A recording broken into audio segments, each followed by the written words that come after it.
โอเคဒါကတော့ဖယ်တံမလွတ်တာပေါ့နော်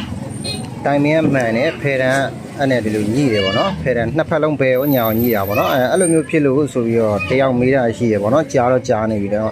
အခုမှကြုံလို့ပေါ့နော်ဖယ်တံချိန်မယ်ဆိုလို့ရှိရင်နောက်ကဘက်ကျိုးဖြုတ်ရမယ်နော်နောက်ကအပေါ်ရှက်တန်းနဲ့အောက်ကလူပါရှက်တန်းနဲ့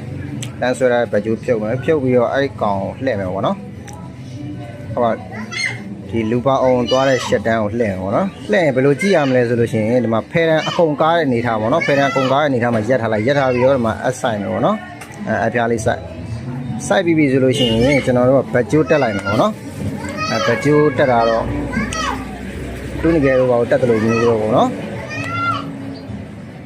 အဲ့ဆိုလို့ရှိရင်ကျွန်တော်ချိန်ရတာကိုပြန်ကြည့်လိုက်မှာပေါ့နော်ဒါဆိုရင်ဖယ်တံလုံးဝလွတ်တယ်ပေါ့နော်အကြတဲ့အချိန်မှာဒီလိုမျိုးပေါ့နော်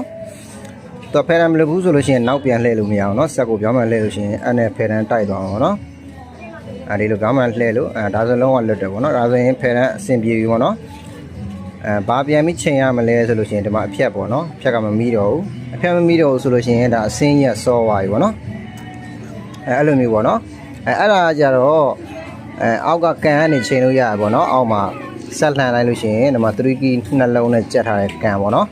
အဲ့ကန်ကနေပြီးတော့အဖြတ်ကိုလိုချင်တယ်လို့ချိန်လို့ရပေါ့နော်အဖြတ်တွေအစင်းတွေပေါ့နော်အဲ့ဒါကြဘာနဲ့တူလဲဆိုလို့ရှိရင်ကင်းကြောသွင်းလိုက်တယ်လို့ပဲပေါ့နော်အဲ့လိုမျိုးခက်စင်စင်လေးပေါ့နော်ဒါကတော့ brother ပေါ့နော် brother 9820ပေါ်ကြီးအချိုးပေါ့နော်အားလေးချိန်ပြတာဖြစ်ပါတယ်ဟုတ်ကဲ့အားလုံးကျေးဇူးတင်ပါတယ်ခင်ဗျ